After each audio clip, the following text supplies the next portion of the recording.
कोविड-19 को लेकर सुबह खबर आई कि 7 लोगों की मौत गवर्नमेंट मेडिकल कॉलेज जम्मू में, या 4 लोगों की मौत तो हॉस्पिटल के अंदर हुई और 3 डेड बॉडीज़ को बाद में गवर्नमेंट मेडिकल कॉलेज जम्मू लाया गया। उसके अलावा कश्मीर संभाग से भी, वादी कश्मीर से भी खबर यही आ रही है कि वहाँ पर भी 7 लोगों की मौत कोविड-19 के कारण अभी तक आज दिन में हो चुकी है। आधिकारिक तौर पर शाम को जब बुलेटिन आएगा तो आज के दिन का हाल उसमें मालूम चल जाएगा। मैं शहर से बहुत दूर हूँ और शहर से दूर एक गांव में हूँ और बिल्कुल सुनसानी है यहाँ पर, और यहाँ से आपसे रूबरू हूँ। और इसलिए रूबरू हूँ क्योंकि कोविड-19 के इस कहर के बीच में यूएसए यानी अमेरिका जैसी ताकतवर एक वर्ल्ड की इकॉनमी जो है उसने भी घुटने टेक दिए हैं। यूरोप सारा परेशान है। इंग्लैंड में लॉकडाउन पे लॉकडाउन लग रहा है और दुनिया का कोई ऐसा मुल्क नहीं है जो मुल्क इस वक्त कोविड-19 की इस महामारी के बीच में परेशान नहीं है। पहली वेव जब आई और उसके बाद उस पहली वेव के बाद जब डिप आया और वैक्सीन भी आया, वैक्सीनेशन शुरू हो गई, हम लोगों से गलती हो गई। हम लोगों ने ढिलाई बरती और सरकार प्रशासन सब ढीले हो गए, और ढीले इस तरह इसलिए भी हो गए क्योंकि लोकतंत्र इसी चीज़ का नाम है। लोकतंत्र चूंकि लोगों से है तो सरकारों को भी जब लगता है कि लोग जो हैं वो अब आज़ाद फिजाओं में घूमने की इजाज़त उनको दे दी जानी चाहिए, तो सरकार ने भी वही किया कि आहिस्ता आहिस्ता करके तमाम जो पहले रिस्ट्रिक्शंस लगाई गई थी वो सब रिस्ट्रिक्शंस एक एक करके हटाई गई। हमारी शामें वापस आ गई, हमारा दिन वापस आ गया। लेकिन सरकार कहती रही कि एसओपीज़ का पालन करिए, मगर सरकार ने और सरकारी बाबू ने और सरकारी तंत्र ने भी एसओपीज़ की जब वायलेशन हो रही थी उन एसओपीज़ की वायलेशन को नज़रअंदाज किया। डीडीसी के चुनाव जम्मू कश्मीर में हुए, एसओपी वही थे। एसओपीज़ के होने के बावजूद डीडीसी के चुनाव में कितनी बड़ी बड़ी भीड़ें जमा हुई वो सब आपको मालूम है। मीटिंग्स हुई, मेले हुए, सब कुछ नॉर्मल हो गया। सरकार में जो लोग बैठे हैं वो साइंटिस्ट तो नहीं हैं। सरकार में जो लोग बैठे हैं वो मेरे और आपके जैसे आम आदमी हैं। मैंने और आपने वोट डाल के उनको अपना नेता बनाया, और मैंने और आपने वोट डालकर उनको ये ताकत दी कि वो अब पूरे देश की निगरानी कर रहे हैं, एक सरकार चला रहे हैं। और जहां पूरी दुनिया में लोग इस कोविड-19 के कारण इकोनॉमीज तबाह हुई हैं, लोग परेशान हैं, वैक्सीनेशन पर ज़बरदस्त जोर है, वहीं पर मेरे और आपके लिए बहुत ज़्यादा ज़रूरी है कि रमज़ान मुबारक का मुतबरक महीना है, बेइंतहा दुआएं करें। आप जिस भी मस्जिद में हैं, आप जिस भी जगह पर हैं, आप दुनिया के जिस भी कोने में हैं, मेरी आपसे इल्तिजा ये है कि तरावी के बाद अगर आपको तरावी पढ़ने का मौका मिल रहा है, आप घर पे पढ़ रहे हैं, आप इज्तिमाई तौर पर मस्जिदों में पढ़ रहे हैं, आप अपने दोस्तों के साथ तरावी पढ़ रहे हैं, आप अपने घर वालों के साथ तरावी पढ़ रहे हैं, मेहरबानी करके अपनी हर तरावी में अल्लाह रब्बुल इज़्ज़त के सामने ये गुजारिश कीजिए कि पूरी दुनिया के ऊपर रहम और करम के फैसले फरमा। आज दिल्ली, यूपी, महाराष्ट्र या मेरे देश के किसी भी कोने से कोई भी तस्वीर जो आ रही है वो दिल तोड़ देने वाली तस्वीर है। एक बाप अपने बेटे की चिता जला रहा है, एक बाप अपने बेटे को दफन करके आ रहा है, एक बेटा अपने बाप को दफन कर रहा है, एक बेटा अपने बाप की चिता जला रहा है, एक बेटा अपनी मां को लेकर हॉस्पिटल जाता है और ऑक्सीजन सप्लाई के ना होने की वजह से मां की मौत होती है उसकी किराहें, उसकी चीखें आपका दिल तोड़ देती हैं। आपका धर्म क्या है, आपकी जात क्या है, आप कौन हैं, आपका नाम क्या है, आप किस प्रदेश के हैं, आप यहां के हैं, आप वहां के हैं, आप जो कोई भी हैं, आप भारतीय हैं, आप इस हिंदुस्तान के शहरी हैं, आप इस हिंदुस्तान के नागरिक हैं। आपके घर में अगर कोई बीमार है तो उसकी फिक्र करना मेरा काम भी है। हर देशवासी का फर्ज है कि अगर हम किसी के दुख में शामिल नहीं हो सकते, अगर हम किसी को प्लाज्मा नहीं दे सकते, अगर हम किसी के लिए ऑक्सीजन सिलेंडर का बंदोबस्त नहीं कर सकते, अगर हम किसी के लिए बेड अरेंज नहीं कर सकते, अगर हम किसी के लिए हॉस्पिटल में किसी की मदद नहीं कर सकते हैं, कम से कम इतना तो कर सकते हैं कि हम अपने घर के सुकून और इत्मीनान वाले माहौल में बैठकर खुदा से ये दुआ करें कि इस मुसीबत से हमको छुटकारा दे। मस्जिदों के मीनारों से वैक्सीनेशन के लिए आवाज लग जाए। मंदिर का किवाड़ खुले तो पूजा पाठ के बाद आवाज लगे कि वैक्सीन लगवाइए। आप गुरुद्वारे में कीर्तन कर लें, उसके बाद आवाज लगाएं कि वैक्सीन लगवाइए।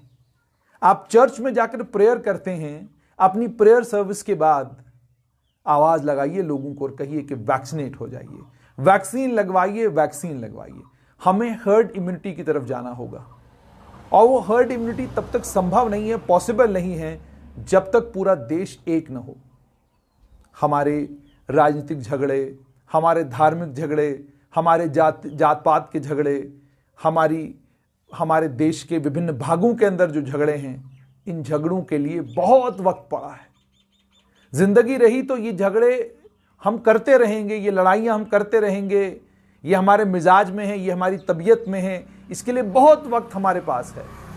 इस वक्त जान बचाने का काम करना है। मैं एक पत्रकार हूं और मेरे पास इतने संसाधन नहीं हैं कि मैं किसी की मदद कर सकूं, लेकिन हाँ, मैं इतना कर सकता हूं कि सोशल मीडिया के अपने स्ट्रेट लाइन के पेज के ऊपर आकर आपसे गुजारिश कर सकता हूं कि वैक्सीन लगवाइए।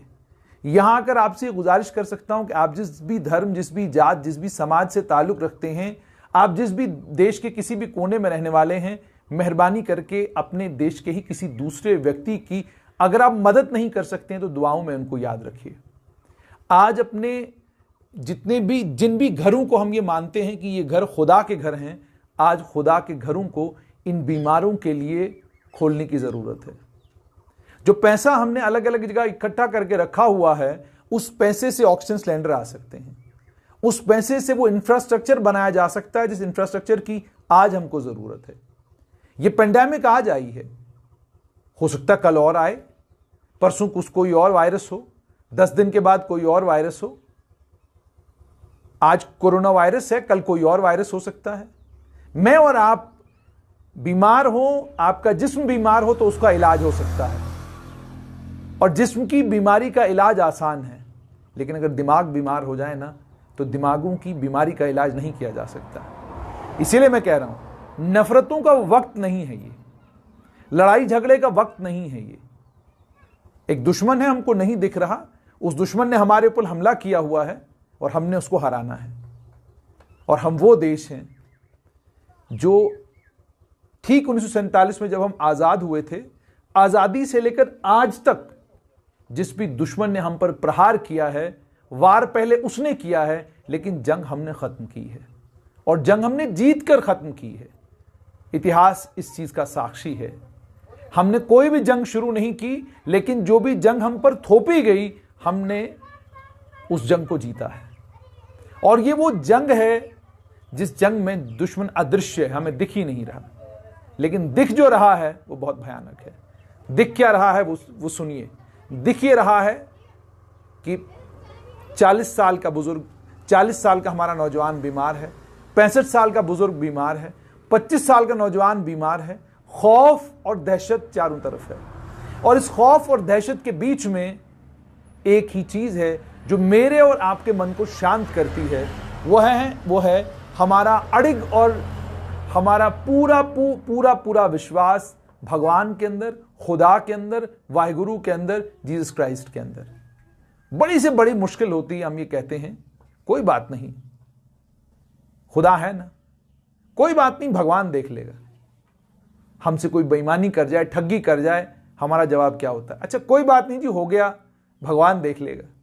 तो जब हमने सारे काम अपने भगवान के ऊपर छोड़ रखे हैं, यहां पर हमको ये करना है, मास्क पहनना है, सैनिटाइज करना है, सोशल डिस्टेंसिंग करनी है।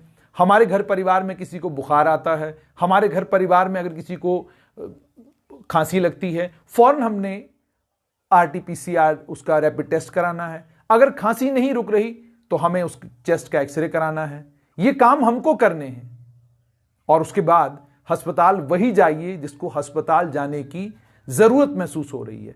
अपने खौफ और डर के चलते अगर माइल्ड सी बीमारी है आपको, अस्पताल का बेड वो ऑक्सीजन वाला जिसकी जरूरत किसी और को हो सकती है, उस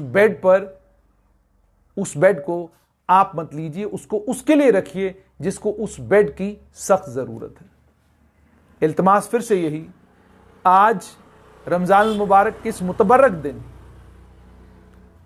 इशा की अजान हो, मगरिब की हो, असर की हो, फजर की हो, जोहर की हो, हर अजान, हर नमाज के बाद अल्लाह ताला से दुआ गो होइए पूरी इंसानियत के लिए कि या अल्लाह हम गुनहगार हैं, खताकार हैं, हम ये सब मानते हैं, तेरे बहुत बड़े मुजरिम हैं हम, मगर मौला तू बख्शने वाला है। हम इसी तरीके से आपने सुना होगा कि हम तो पापी हैं लेकिन तू माफ़ करने वाला है। और हम भगवान को लेकर, हम सबका, अल्लाह को लेकर, हम सबका ये मानना है, हम कितने भी पाप करें वो माफ़ करने वाला है।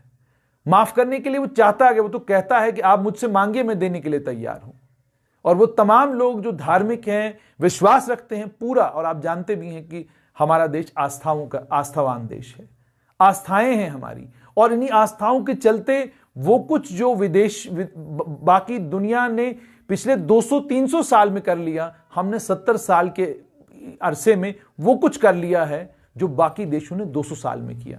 हम 70 सालों में वहां पहुंच गए हैं जहां पर हम दुनिया की बड़ी से बड़ी इकॉनमी के साथ मुकाबला कर रहे हैं। लेकिन आज के दिन जो मुझे देखने को मिल रहा है वो बड़ा हैरान करने वाला है। हम आपकी कमजोरियां निकालते हैं तो आपको नाराज नहीं होना है, आपको अपनी कमजोरियों को दूर करना है। आपकी कमजोरियां दूर होंगी, यकीन मानिए सिस्टम ठीक होगा तो लोग आपकी तारीफ करेंगे। आज आपको डॉक्टरों के लिए दुआएं करनी है कि डॉक्टर जितने भी हमारे, और खासकर डॉक्टरों के परिवारों के लिए मैं तो सलाम करता हूं तमाम डॉक्टरों के परिवारों को कि इस कोविड-19 की महामारी के बीच में, चाहे वो दिल्ली के हैं, बॉम्बे के हैं, हमारे देश के किसी भी कोने में जो डॉक्टर इस वक्त लोगों की खिदमत कर रहे हैं, उनकी आंख का हर आंसू आज मोती है। और मैं तो हैरान होता हूं कि उनके घर परिवार के लोग कितने बहादुर और कितने हिम्मत वाले लोग होंगे। पति हो, पत्नी हो, मालूम बेटी हो, माँ हो, बाप हो, कोई भी अगर किसी हॉस्पिटल में काम कर रहा है, 12 घंटे की शिफ्ट, 24 घंटे की शिफ्ट, 36 घंटे की शिफ्ट ये डॉक्टर लगाते हैं। आज का दिन को क्रिटिसाइज करने का दिन नहीं है। आज का दिन इनके लिए दुआ करने का दिन है कि इनको हिम्मत और ताकत दे अल्लाह ताला, भगवान वाहिगुरु, और ये इतना अच्छा काम करें कि हम ज्यादा से ज्यादा लोगों की जान बचा सकें। आप लोगों से गुजारिश यही कि आप अगर कुछ नहीं कर सकते हैं तो दुआ जरूर कीजिए।